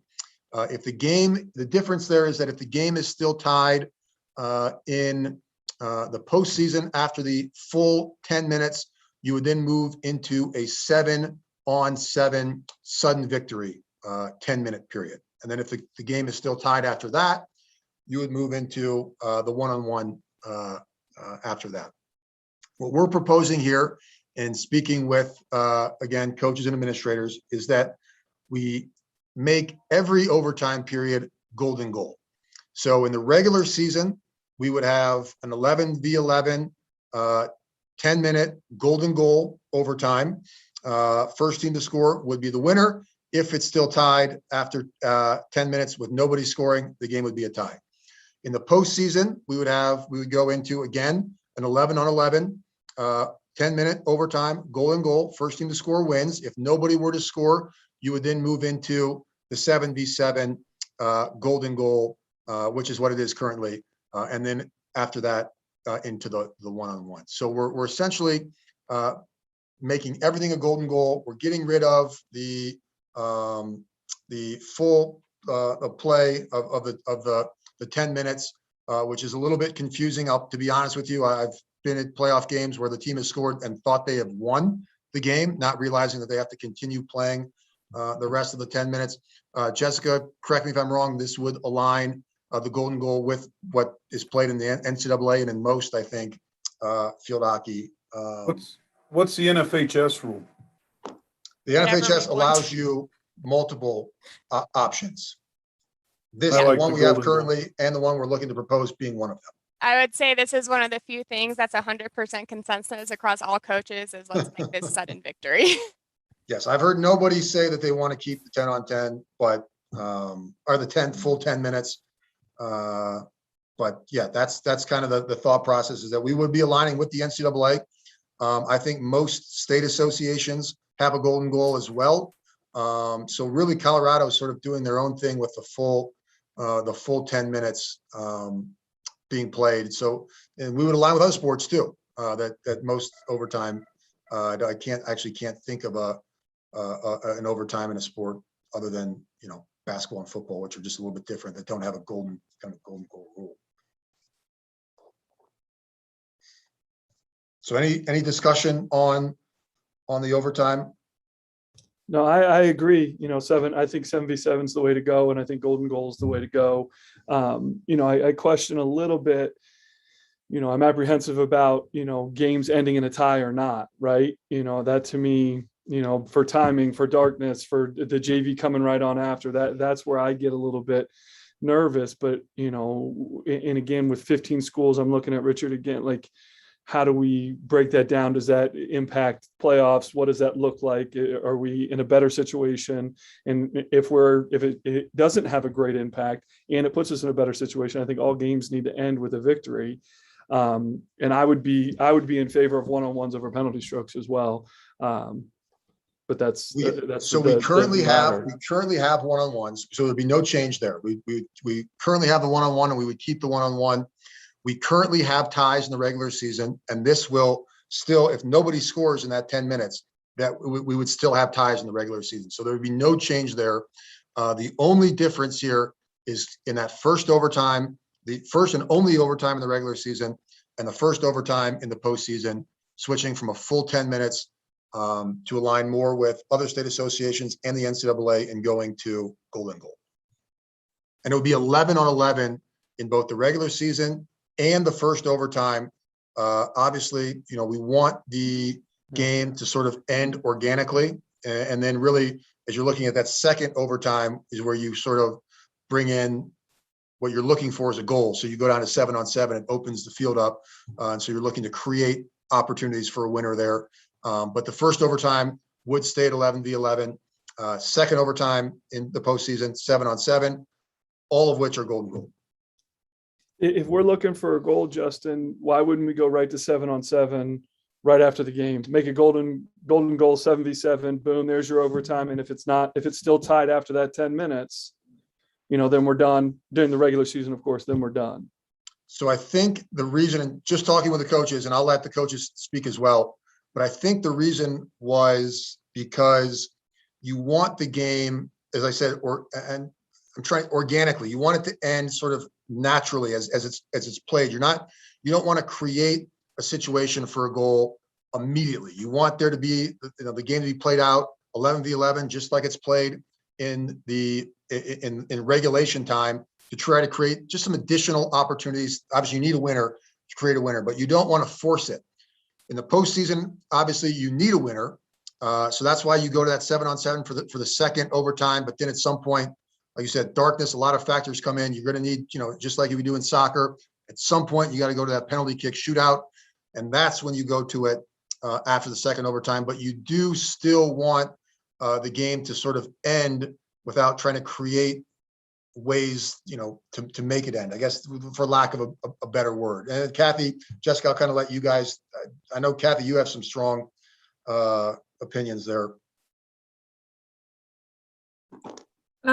So, I wouldn't call them strong. If everyone wants to go 7v7, that's fine. It's just that first overtime, having been in a ton of overtime games, including playoffs, that first overtime is still, you use the word organic, it's still competitive, and having it be a sudden victory allows that game to continue on. And without having it be a dramatic shift in the game structure. Once you get into a second overtime, then it's really just, we've got to pick a winner type thing. And that's why regular season doesn't go into those, into the second overtimes. So I have lost we used to have it as 7v7, and the downfall is that we does, we had a lot of issues with it back then. So, is everyone gonna, fully agree? Probably not, but we did used to have it as 10v or 11v11, sudden victory 7v7, and we changed it. So. Yeah, Jeff, the coaches that I spoke to were in favor of sort of, because when you go to 7-on-7, it does drastically change the game. And so I think they were in favor of trying to keep it, as natural as possible for as long as possible. And that's why they were in favor of going to 11-on-11, because they didn't want the game to just drastically change all of a sudden. to try to create this winner. So that's just the feedback that I got from the coaches. Jessica, did you have some? I was going to say we're split across the board on that. I think besides the sudden victory. So some coaches really want to move towards that 7v7 right off the bat because that is what the NCAA does. And we have several athletes coming out of Colorado who are pursuing those goals. So we want to prepare them for that. And also, to your point, in the regular season, it would help eliminate, hopefully, as many tied games. With that, the negatives against that is, one, I don't want us to move to a stop clock on penalty corners because it would be a pain in the butt to get people to run those clocks for us. And if we were to truly align with the NCAA, that's what we would need to do. And because we don't currently have that stop clock, that can be in some games almost 10 minutes of play time that is spent setting up for a penalty corner versus playing it. So like that 10 minutes in some senses is almost like that extra time, so to speak, like soccer has in the FIFA level. So again, we can go either way on that. I am leaning towards, based on just kind of the mixed reaction, we moved just to the 7v. Oh, and the other thing with 7v7 is that game is drastically different and drastically faster. And many of our referees aren't able to keep up with that style of play, in my opinion, yet. Maybe at a second overtime when honestly the play just is exhausting and tiring, it isn't nearly as competitive. But if we still are in that adrenaline going first round of overtime, it's a fast game that I don't know if we're going to be able to have refs who are capable to properly keep up at this point in time. So my recommendation is to keep overtime as is at the moment, just instead of that first round full 10 minutes, switch everything to sudden victory. Regular season is included, right? Yep. Yeah. And I think the outcome of hearing Richard, saying that overtime games don't really impact, ties, don't really impact the playoff structure, that makes complete sense to me. And I like the idea of regular season, and we'll continue with the word organic, making an organic 10-on-10. The officiating point is a great one. Well said there. Again, I don't have an agenda. I'm just trying to throw out what is best. For me, yep. I like the idea of, and again, no agenda. I like the idea of 7-on-7. We're fast. We're going to get a goal. There's more of an opportunity to get a winner, get a golden goal, and we can go. Adds a little bit of excitement to it, as opposed to 11v11, 10 minutes. We're still tied at the end. So again, I've picked up a field hockey stick like 6 times because my daughter leaves it laying in our house. So take it for what it's worth. I agree with what Jeff is saying. Just for my 2 cents in there, going right to the 7v7 for overtime in the regular season. Jessica, how split were the coaches on the going right to 7-on-7 versus the 11, keeping the 11 and then 7? And you're muted. Yep. I was gonna say I've only had like 6 coaches, including myself, actually respond and share their thoughts. And so it's, well, actually maybe 7. Either way, it's like there's a slight edge to the 7v7. Slight edge. Now, like Regis is one who wants to keep it as is. One of our upper tier CA wants to go straight to 7v7. Palmer Ridge is a little bit more on the can't go either way. They might want to go straight to 7v7, but that's coming more from they lost in a 7v7 in overtime in playoffs and don't like the fact that their team, they don't like the fact that it was different and that's how their team went out. So I think some of that is just really bitter feelings. And that's just part of championship playoffs anyway.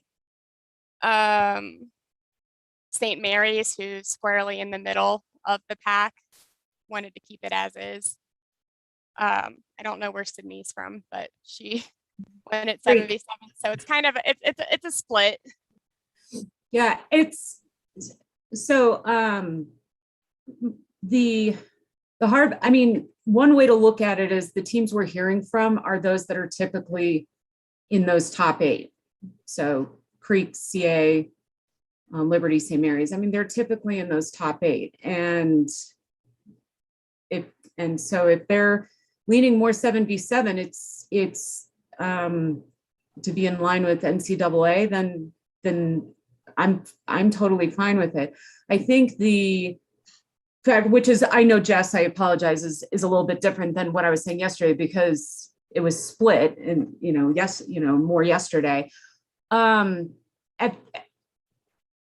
only caveat that I'll say is we did have it this way before and we changed it because a lot of the teams had concerns with it, and based on how it had gone over the past 5 years for a lot of the reasons that Jess has mentioned. So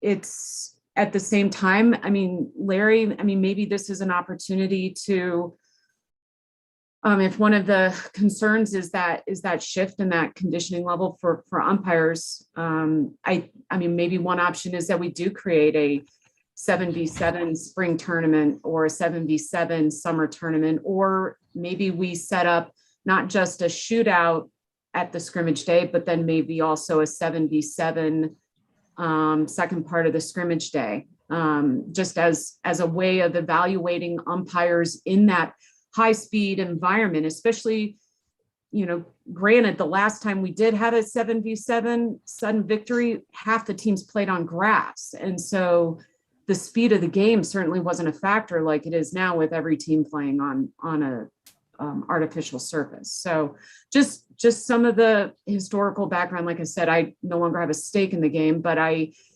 do want to make sure that one of the factors in us switching it from 7v7 to 11v11 sudden victory was a disparity factor. And so that's, as long as every team feels comfortable with it, usually there's less of a disparity factor in the sense of if you're going to have two teams tied, they're usually at that same level.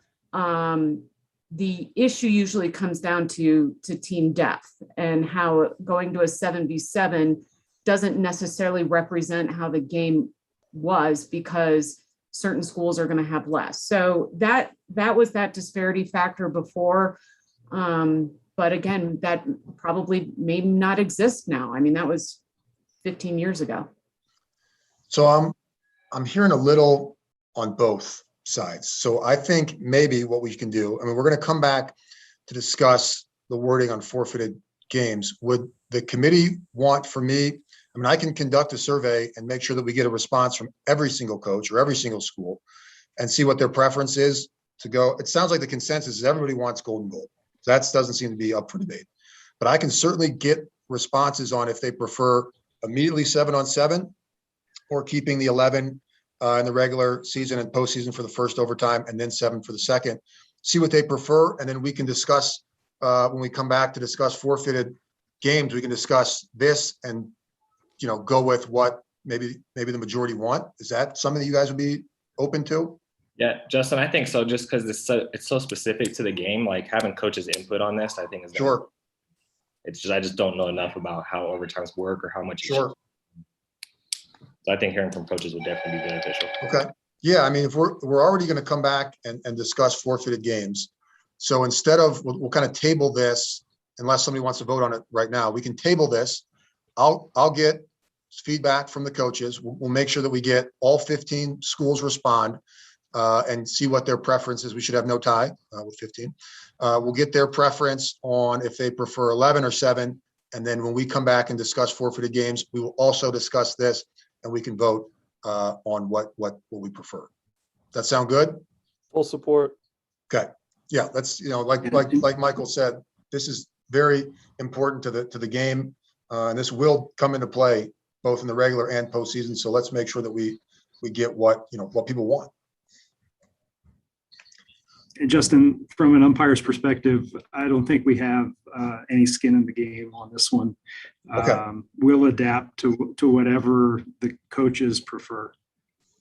Perfect. And I know you guys have always been great. And on the point on conditioning, that's something we're working on all the time anyway. So this would just be another thing to mention to the officials that when this possibility arises, that there's going to be an overtime in effect, you need to be ready for it and you need to be able to keep up with that. Perfect. Yeah, we'll adapt. Okay, so we will table the overtime procedure with the understanding that everybody is in favor of golden goal, and we will collect some more information. Jessica mentioned that did seem to be a little bit of a split. The committee seems to be a little bit split on the 7v7 versus the 11 and then the 7. So we will get some more information on what they prefer there. We'll bring that back to the committee. So let's go to the added agenda item that we added 7.7, which is the quarterfinal games and the 3 officials. And Larry, if you want to maybe just give some background on kind of your reasoning and your thinking around adding a 3rd official for quarterfinals. Okay. It's pretty simple, really. The role of the 3rd official is pretty minimal until things would go into overtime. And at that point, it would really only take effect, or the need for the 3rd official would be there if we go into a one-on-one situation with shootouts. Because we do have to have a winner in a quarterfinal game, or even the first and second round games. Having that 3rd official there also provides an additional opportunity for some of the less experienced officials or officials who have never had the opportunity to work in a postseason game to be there and be part of that game experience, where they can see how the level of the game does go up a little bit. The fitness needs to be there for that game, because the teams are playing where winner takes all. You win, you move on. So it's just an opportunity to provide more officials in the postseason. But most importantly, if we do get to the point where we go into a shootout situation, we have that 3rd official there to take care of managing the clock. And if we don't have that, then the 2 officials that have done the game, the rest of the game, they're responsible then for also managing the 10 seconds on the clock, as well as watching what happens. So the extra set of eyes to be focused just on the clock allows the 2 field officials to manage that shootout situation. I understand it would be a little more of a cost impact to the host school to have to pay for another official. And in most cases, that official would have very little impact in the outcome of the game. But if it did go to a shootout, it would be very beneficial to have the official there. Okay, that's the rationale behind it. Thoughts from the group again. We do have a 3rd official for semifinal and final games for all the reasons that Larry mentioned. I recently added a 4th official this past year, and we will continue to have that moving forward. That's going to be for the semifinals and finals. CHSAA obviously covers those costs. Quarterfinal costs would come onto the school. But the 4th official I thought was important in the booth, because you've got clock operators at these stadiums that are probably a little bit more familiar with working football and soccer games, and are just not as comfortable with a field hockey game. And so with how important that game is, I felt it necessary to put somebody next to that clock operator who was an official, who knows the game, to make sure that everything was done properly there. What Larry here is proposing would be the 3rd official that we've traditionally had at semifinals and finals, who's down on the table, who then could assist as well for overtime and the one-on-one specifically in that. So that's kind of his rationale. It would be, an additional cost for that official. We're talking one game throughout the entire season, but at the same time, it is still an additional cost. So discussion there. I think it benefits the game. I think we do it and at a marginal cost, right? We're talking less than $100. Correct. I think the game, Larry, what's the game rate for one for the game? One varsity. Yes. Varsity, I think it was around $58 this year. Yeah. That sounds right. So So we're talking, yeah, 58 plus the mile, a mileage, potential mileage stipend. So we're, $60 to $65. Benefits the additional cost. game, makes it more efficient and effective. I think we do it.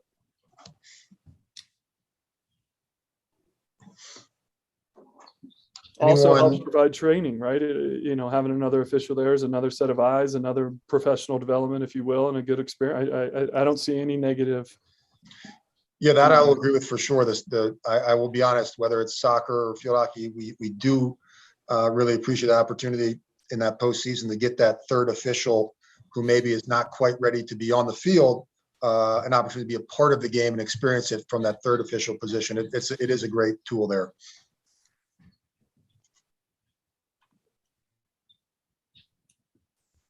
Anyone not in favor of adding a third official for the quarterfinals?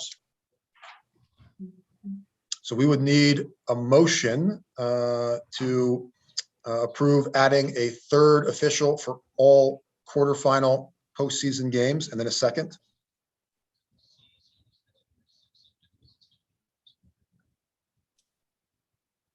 I'll motion. I'll second it. Okay, motion from Jeff, second from Lance. Do we have anyone not in favor of adding a third official?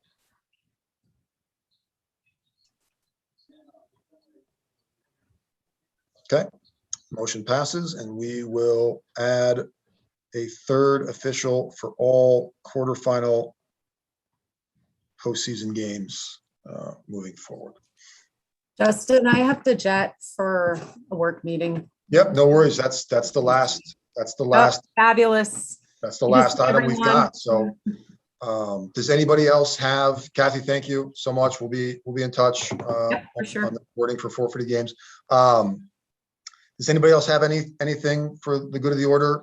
The only thing I'll add and do this in the vein of the professional development, if we want to be creative through the field hockey, I'm just trying to think of ways to grow, right? I'm trying to think of give opportunities Absolutely. for the kids to play.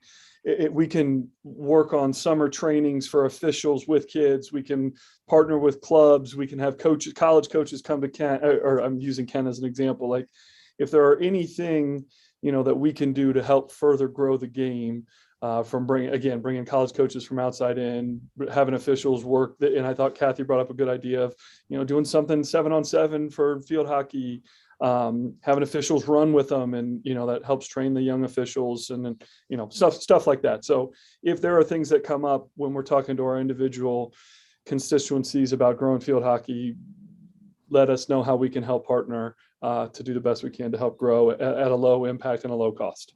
Completely agree. I will say that we are looking at, I've spoken to a few people about this, but we are looking at bringing back the semifinal teams from this year into a what will be sort of an exhibition foundation game type semifinal final in the preseason next year. I'm working with USA Field Hockey and potentially bringing a clinic aspect to that beforehand. So before the games, a clinic followed up by the games as a way to try to just grow the sport, bring some, like you said, some coaches in front of some youth players, and then just create some excitement in the beginning of the season around some games and some high level games of the sport to sort of kick the season off. So that's just one idea that we're thinking of. I know Larry and Asif, myself, we've spoken about the state games and how we can maybe get a little bit more involved in those state games with field hockey in the springs to try to make that better with officials and some professional development around there. And we will definitely continue. Maybe I can continue some conversations with USA Field Hockey around some additional opportunities as well. But we are definitely looking at ways to try to grow the sport of field hockey and just sort of get it more in people's minds.